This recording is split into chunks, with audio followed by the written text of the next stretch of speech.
You're listening to the Meet the Farmers podcast with me, your host, Ben Eagle. Please remember to subscribe to the show wherever you are listening.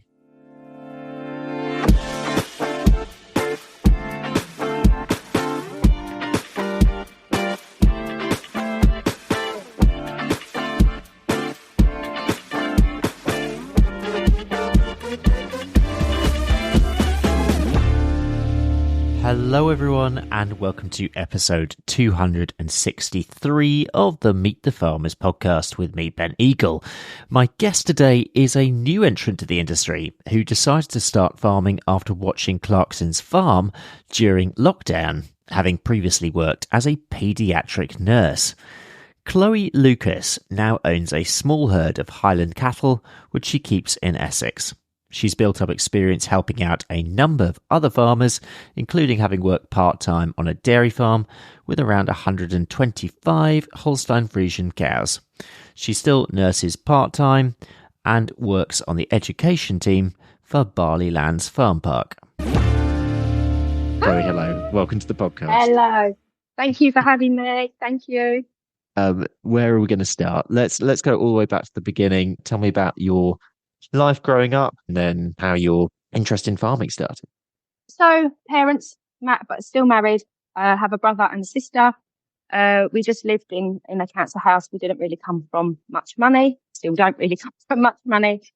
My dad used to farm. He was on a beef farm for 5 years when he was younger, but I wasn't aware of that until much later on in my life. So I think it was just more like a farm hand, like a general farm worker, rather than actually owning or anything like that.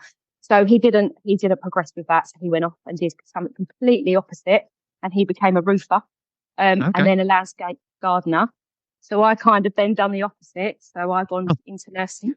Now I've gone into farming. Always been fascinated with the outdoors. Always been fascinated with, nature, wildlife, animals.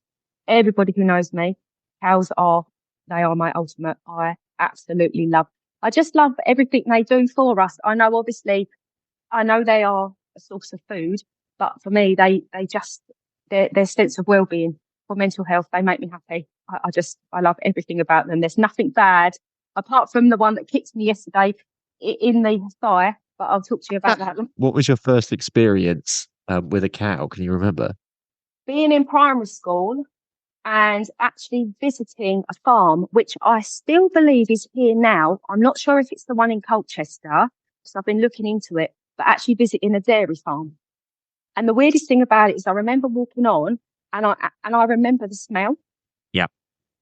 It's so weird. It's so weird how I can't remember what I did yesterday, but some memories from years ago, like it wasn't a bad smell.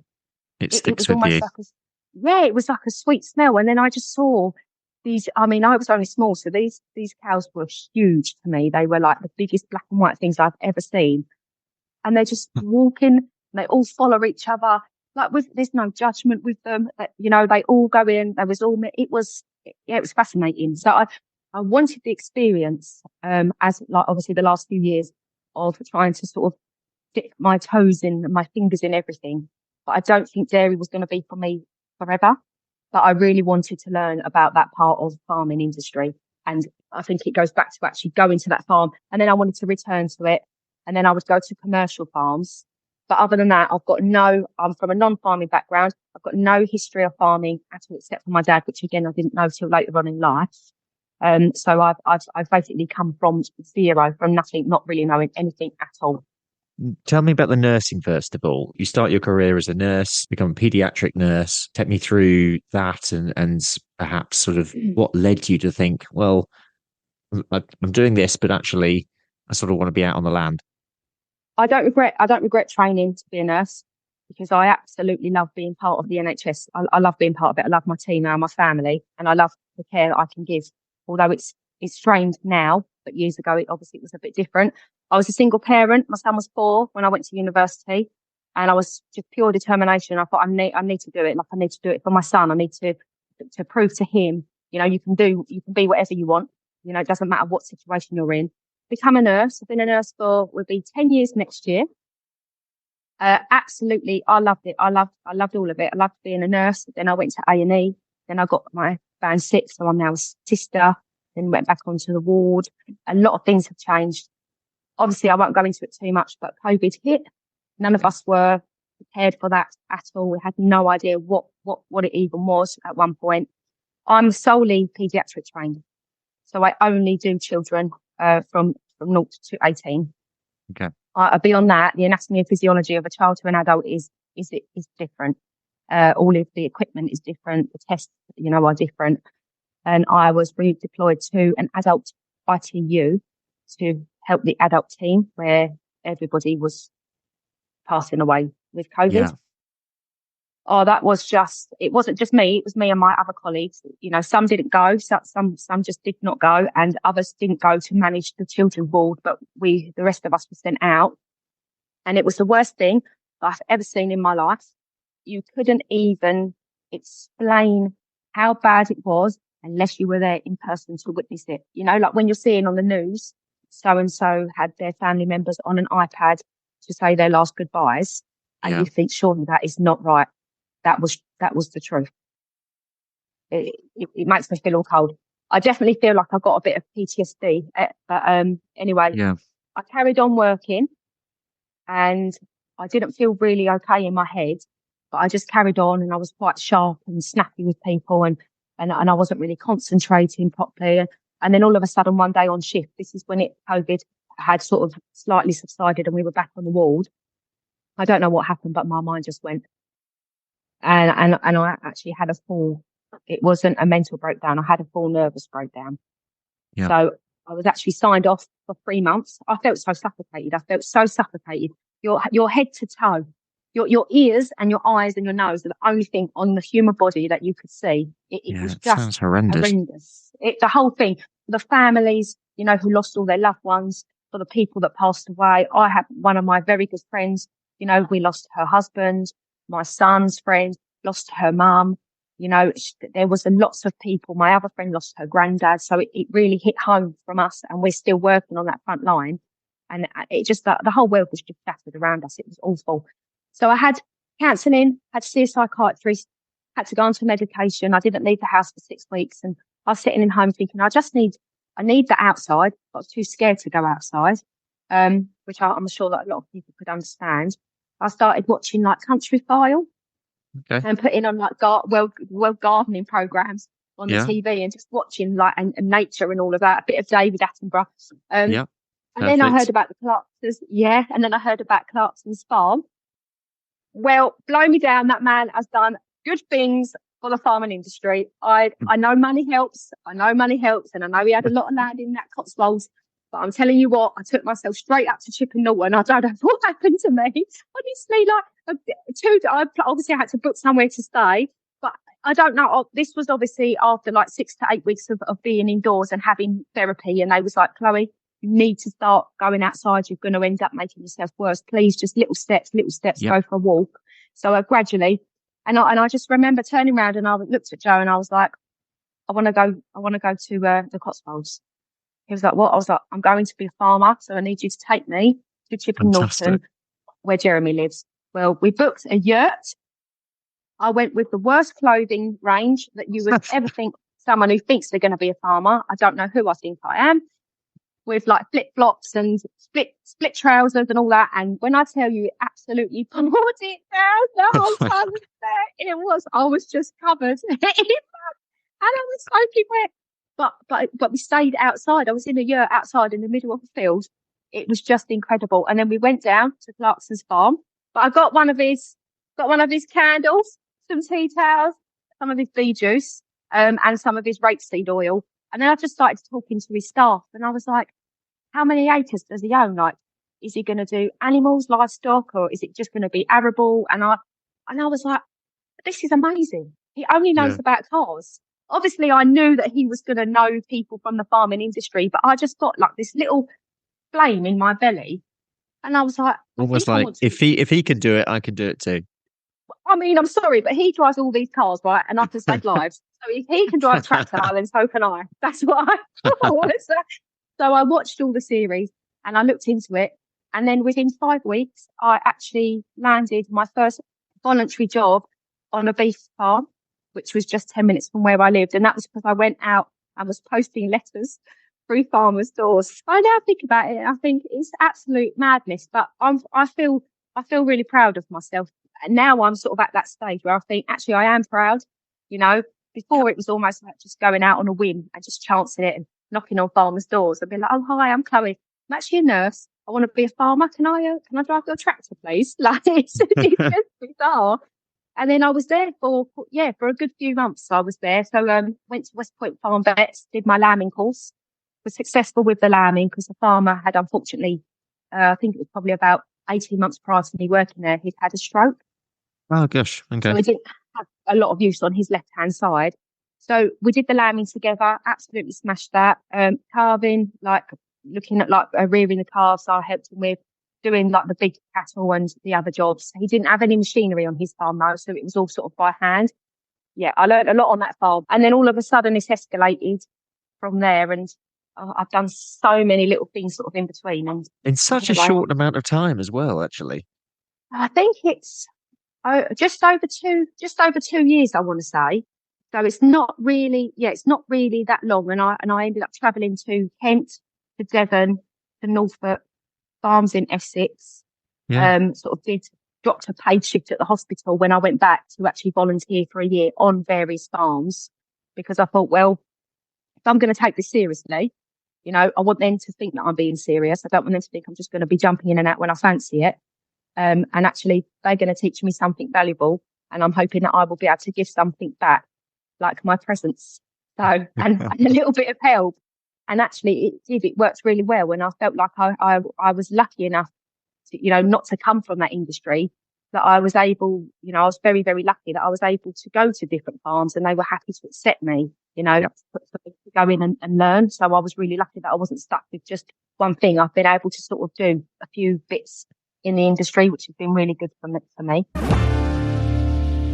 Do you find that your nursing background has helped? Because, I mean, you actually hear this quite a bit in the livestock sector, that with certain people, it's like, it's about how you approach the animals. It's how you are with them. So do you think that nursing background has helped? I think that the skills are very transferable in many ways. I like to think I'm a caring person and I'm compassionate, and I actually am the same as I am with the children and their families, exactly the same way as I am with the animals. The bottom line is, you know, neither of these choose, you know, these patients don't choose to be in hospital.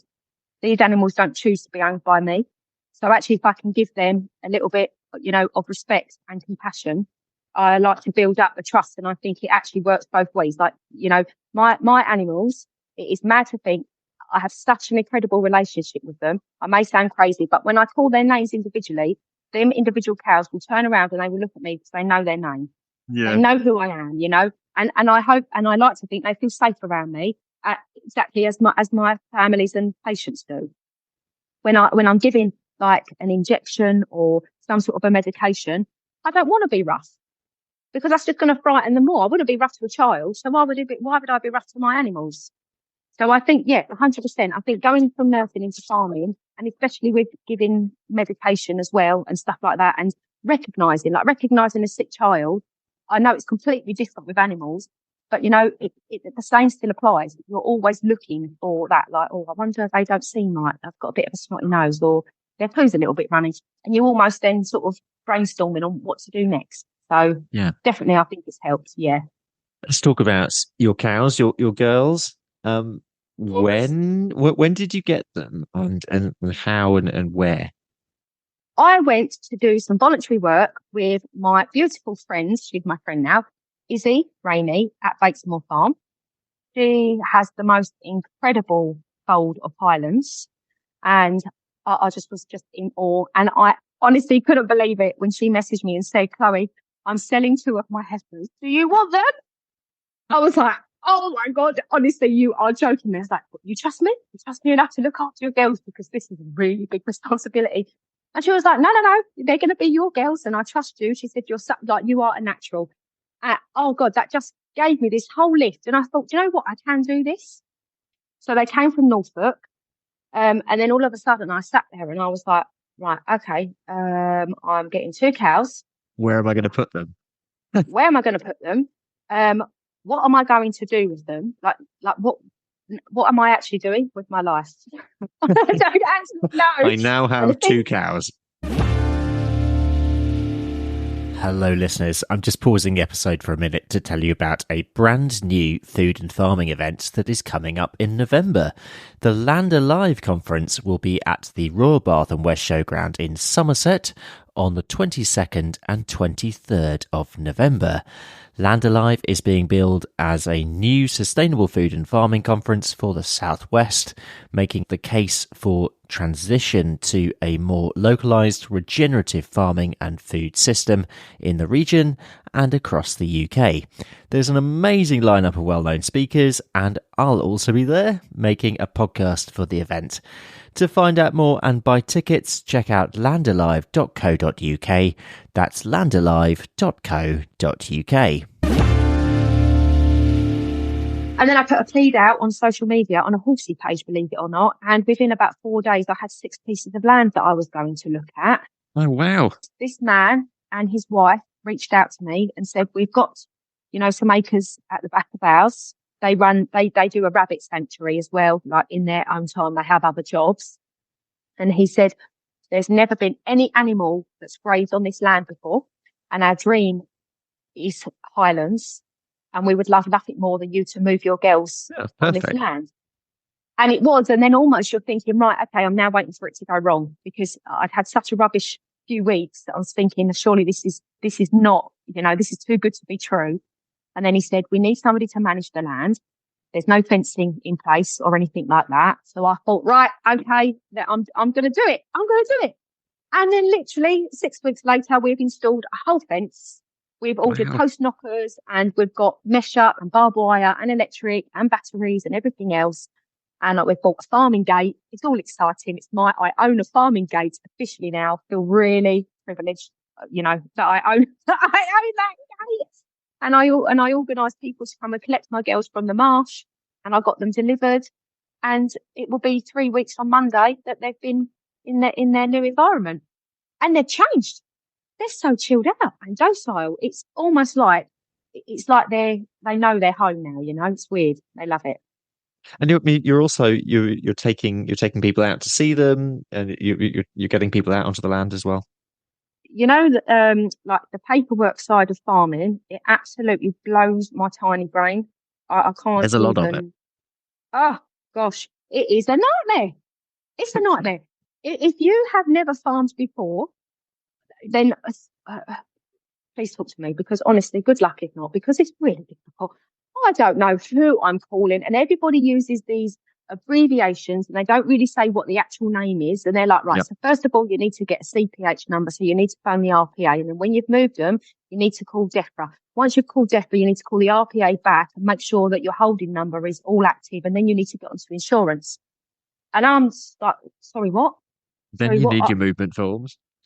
And then you need your movement forms, and you wait for your stickers, because you've got to stick them on the back of their passports. And I was just like, oh God, this is just an absolute nightmare. But I did, thank God, I got everything sorted. I literally just sat down. It took about 2 weeks, mind you. And I did not get off the phone until they actually helped me. And I said, no, you are passing me to this person, and then you're passing me to that person, and then you're telling me you're going to phone me back, and you're not going to phone me back. And I am literally going to explode. Can you please help me? And I am now insured, so I can now have people come and do meet and greets and do my little. So I'm not allowed to run an education, but I'm not suited for that or prepared for that anyway, because I don't have no staff. I don't really have anything to give yet, because I haven't really got any structure. Yep. But if anyone was to ask me questions about the girls, I'm allowed to answer, and they can do the meet and greet, and then they can get them ready and stuff for show. So that is what I have started doing now. And I have, honestly, in my notepad here, over 50 families who are waiting to come and meet the cows. I need a PA. I need a PA and I need a website. Oh my gosh. Yeah. So what do you want to do with all this? What's your sort of plan? Do you have a plan? I don't even know yet. I'm buying 2 more Highland babies. Okay. They're coming at Christmas. I unfortunately lost one of my girls a few months ago. Oh, so I did have, Yeah, I did have 5, but now I've got 4. So when I get my other 2, I'm going to have 6. Um, so I want to show.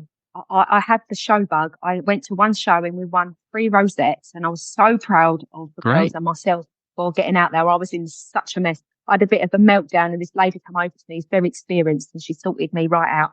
And then we ended up winning 3 rosettes and a bit of money. I was like, oh, that'll buy the beer at the end of the show. Excellent. So I was so pleased with that. But I want to educate, even if it's just my local community. I can't change the world, Ben. I can't. I'm nowhere near. People are talking to me about arable and soil, and that's where I want to head next. But Okay. I'm happy doing what I'm doing at the moment. So I want Yep. to educate about these native breeds. I want my girls to have their own babies. I want to show them to the world. I want to prepare them and take them to show. So I don't want to. I feel if I get too serious too quickly, I'm not going to enjoy it as much. I don't want to get sucked in by it all. I'm not in competition with anybody. I don't want to be famous. I want everyone who knows me to know how much they mean to me, and how much they could do for you as well. And I've had 4 meet and greets so far, and every single one of them, it's been emotional. It's been absolutely incredible. They've absolutely Fantastic. loved it. Yeah. I love the fact you even call it a meet and greet. I love that. Yeah, so I'm calling it the Highland Hideout because it's almost like it's in a back garden somewhere you would never even think of, not far off of a high street. It's absolutely bizarre. Obviously, it's like 5-6 acres. It's not just a tiny back garden, but it's like you wouldn't think it was there. And then so we're going to call it the Highland Hideout, and it is meet and greet. So you meet them and then you greet them with a little treat, and then they get to brush them and cuddle and just whatever they want, ask questions and stuff. So, and it's nice where I do where I teach education at Barleylands. I'm part of the educational team at Barleylands.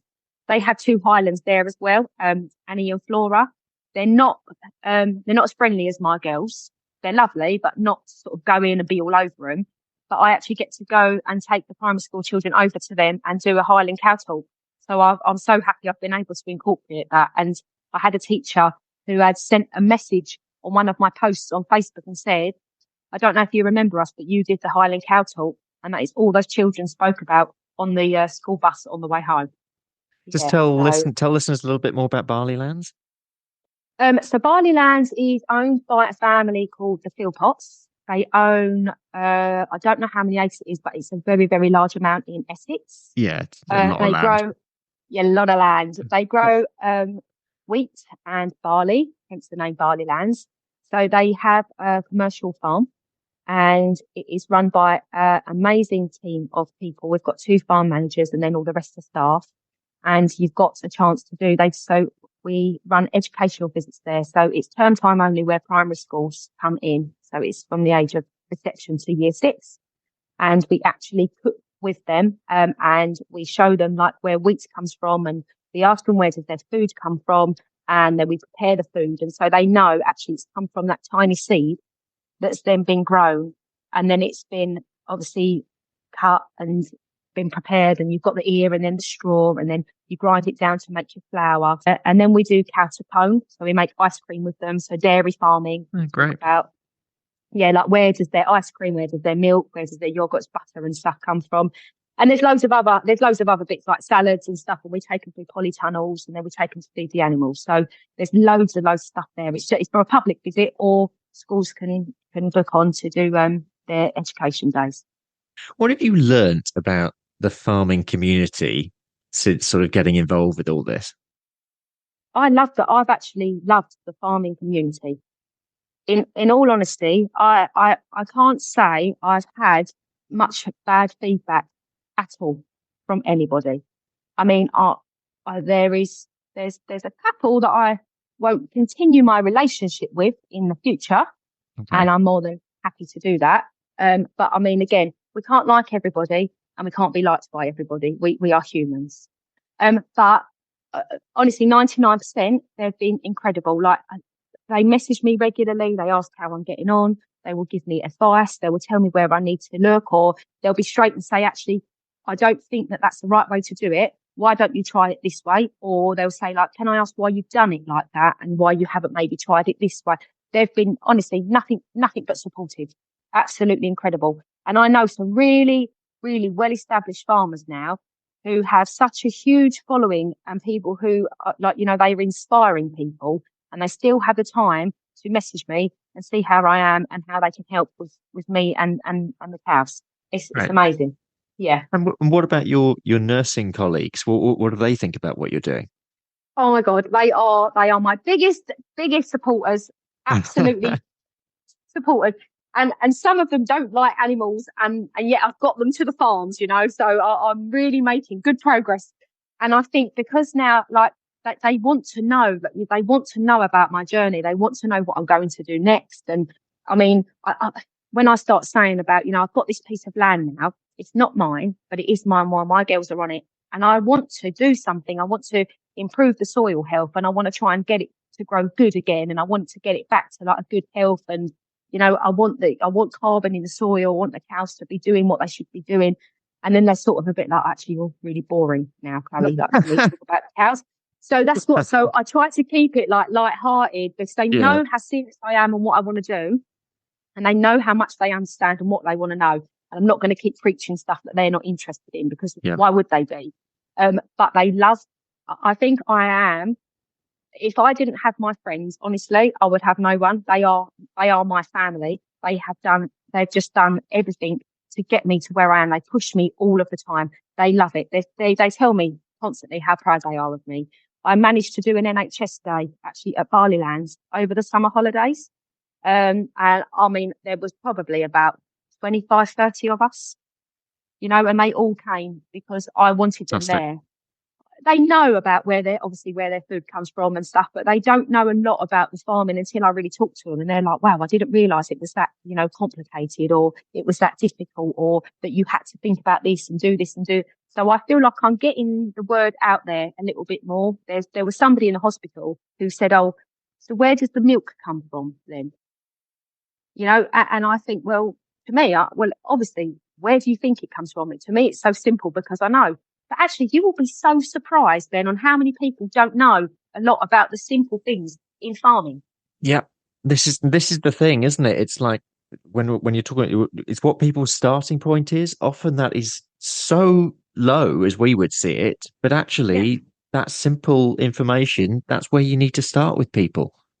100%. Yeah, exactly. And that's why I love it when they're like, I've got a question for you. I'm like, yes, go for it. And I'm like, and if I don't know it, I'm sure I know somebody that will find out for me. So it's just trying to sort of bridge that gap a little bit and just kind of getting that word out there. And, and I appreciate that they've loved following what I'm doing, and they still want me to go further and further and further. So it's good to have that support from both sides. I've spent for various reasons with other people a fair amount of time in hospitals over the last sort of 6 months or so. And I've spent quite a lot of time in hospital canteens.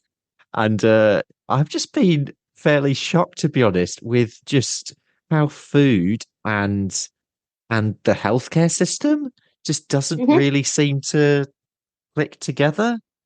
What are your thoughts on that? Do you know what?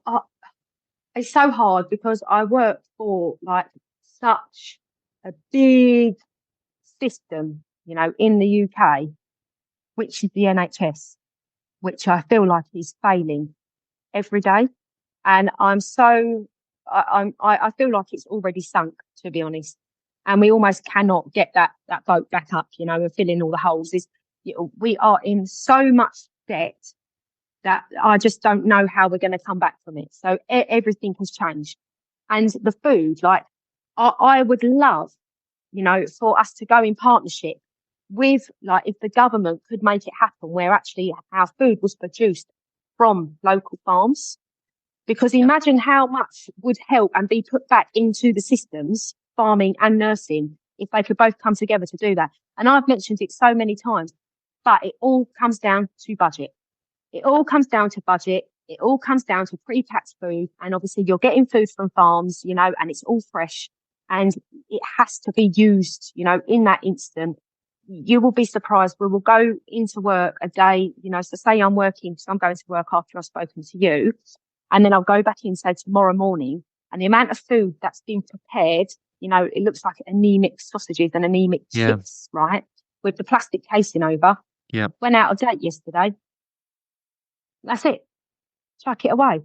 I don't know. I don't know what the quick fix is here to do that. I don't know. I would love. I would. I mean, I'm sure there are so many companies out there, related to farming and other like government fundings related to the NHS. Surely there could be something we could do. Just one more, I suppose, just before we round up. Um, you have been really determined in your route, and you've been really gone out there and made connections and found land and found people who you can connect with. But in terms of barriers, to go from a standing start Hmm. to where you are now, to make that journey easier for other people, what do you think could happen? Yeah, there needs to be more support for new farmers. 100%. It is a difficult industry to get into. It is difficult. It's almost like if you, I think I've been really lucky on this journey. I've never been knocked back I mean, there have been a couple of things, but not enough to really, put me off. I just think that's okay. I'm going to find a new direction. But I think that there needs to be more out there to support people who want to enter into farming without any knowledge or background. I find it difficult to find certain courses. You definitely need capital behind you because I mean, I'm self-funded. I have never ever claimed one penny for anything that I have done from anywhere. And when I have tried to look into things, I found it extremely, extremely difficult. I think sometimes it's not what you know, it's who you know, and that they'll give you that time, to build yourself up. I mean, I was lucky enough, I got contacted by, I've got some bits wrote down here. So the Royal Countryside Fund. And she was so excited about my journey. She said, you're actually quite different from, other farmers. Yeah. Because obviously what I've been doing is I've been working for other farmers. So I worked at the dairy farm for a year. Yeah. But then I left, but I still wanted to do my artificial insemination course. So I actually funded that by myself and I went and I did that. And thank God I passed. So now I've got that, and I'm trying to find courses. And she said, well, we would like to help you because we can get you a one-to-one consultant. And then we can get the best out of what you need. And hopefully we can find you some courses and some support. So now I've gone into over 2 years of my journey and only now am I really finding certain things that are helpful to me. So I think financially is the biggest thing. It's awful to say, but money does rule the world, and if you haven't got any money, you can't eat, you can't pay your bills and you can't pay your rent. And I'm now struggling financially 100%. So I had left the NHS for a few months to see if I could maybe get, somewhere with the farming. And I was working full time in the end and getting a wage. But I thought, well, actually, I don't want to dairy farm forever. I want to work with Highland cattle. I want them to have babies and I would like to sell them on and I want to take them to show and I want to do public things about their breed.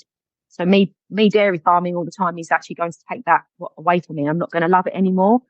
So she wants to get me in touch with certain courses that I could do where I'm doing it on my own. So I think it's really reaching out to, to volunteer on farms if they will have you and then asking them questions, which to be honest, I wished I'd asked before. Like a lot of farmers don't want to speak about their finances and rightly so. Why would you? Me, I'm a nurse. I'm a wannabe farmer. That's what I call myself. I'm happy to talk about my money. I ain't got nothing, honestly. So I think it's really good for you to have something behind you. You don't have to come from a farming background. If you've got a dream and you want to go and do it, honestly, hand on my heart, I would have never changed this for the world. This has been the most exciting part of my life. And I'm 38 years old now and I'm loving every second of it. But it would be nice to have something a bit more readily available for people where there is some information. Like we go on the Gov website, it is like an encyclopedia. Yeah, but just reaching out to other people, I think that's been my go-to. Well, Chloe, your enthusiasm is infectious. It's true, and I'm sure anyone listening to it, I mean, I think it's a fascinating story, and it's because you're right. It's just I would love to see more people out there with your kind of story who decide to actually who get inspired and decide to take that leap because it is a leap of faith And often it is a bit of a strange world sometimes, this one, in terms of actually how you get in and what you do and how you build things. So it's really inspiring to have you sort of doing what you're doing. Thank you so much. I mean, I've been really lucky because actually I'd spoken to my team at the NHS, and they said, like, you're always welcome to come home if it doesn't work. And I have been doing bank, but I am actually going to go back because I think actually for my family, my children, I need a sense of security. And, Yeah. I have a feeling in my bones that I will be big someday with a whole fold of Highlands. And that might not be for another 10 years. I mean, I've got this far in just over two, and I'm not going to rush. I'm not going to rush it, but I just need to know that I've got a sense of security behind me. So I can't, I can still live my dream with working, and I still love doing my nursing. But at the moment, I'm just going to have to kind of make that compromise because Yeah. obviously financially, I'm going to have to then probably get rid of the farming side, and I don't want to do that. But Yeah, and you I build have it gradually over time. yeah, and that's it. And I don't want to rush it because I'll miss something otherwise. Like I want to just take every part of what I'm doing in. I just love it. And sometimes I get so overwhelmed with how many people contact me. Like I'm just me. I'm just like just over 5 foot. Like I'm just a nurse. I just live in Basildon. I'm not really anything special. And people message me and say to me, "You've inspired me today." Like, and then I look there and I think, "Oh God, I'm going to cry." Like, honestly, I spend most of my time crying since I started this journey, and I cry a lot anyway. But it's just then people are like, "Oh, could I ask you some questions, like about my animals, or where did you get that for that cow?" And I think, "Oh, I can't believe it." So it's lovely that people are also reaching out to me for help, and that makes me feel really good. I love Yeah. it. I've loved it. Well, keep the journey going. And we're going to Thank you, start to my round it darling. up with Yeah, with the yeah, that's last two questions. They ask everyone when they come on the show. The first is, if you had a message for the public, I'll be interested in this one. Any message for the public, what would it be? do you know what? Just for the whole public, please support your local farmers. Just please support them. I really, really don't think people realise how hard they work. They work so hard, honest to God. And it's only because I've now shown an interest that I've been able to go behind the scenes and really appreciate what they do and how much, which is all of their time they put into it. And obviously, please support your NHS. We are very, very strained. We are so short staffed. We have no money. We are trying our best. We're both industries. I'm very lucky to be part of both, and we are trying our best. So, just be kind, follow your dreams. That's what I will say. Brilliant, like that. And finally, your message for farmers. Oh, guys, thanks so much for letting me be part of this industry. Some of you will probably be like, "What is this job worth doing on here?" But I appreciate all of you, every single one of you, honestly, even the ones who don't want to do it anymore, the ones who feel like they can't really get out of it. I'm proud of all of you. You've been amazing. And everybody that I have met and I've spoken to and that I've been in touch with, you're actually all genuinely incredible people. So just keep doing what you're doing. There is more love out there for you guys than you realise, I promise. Especially from Basildon, because I've told them all and they know. Well, Chloe, thank you so much for coming on the show. Like I say, your enthusiasm is infectious, and I have no doubt that you will achieve your dream in the end. And I would love to come and see, maybe in 10 years' time, come and see your herd of Highlands. Oh my God, I would love that so much. Yeah, thanks for Absolutely. having me. That is it for today. A huge thank you to my guest, Chloe Lucas, for coming on the show. Thank you very much for listening. Next time, there'll be Kath Morley, who is a dairy farmer in Lancashire. She's also a columnist with Farmers Weekly. So that'll be a good one. Join me for then. Until then, though, have a great week, and thank you very much for listening. Meet the Farmers is brought to you by RuralPod Media, the only podcast production agency to specialise in the rural sector.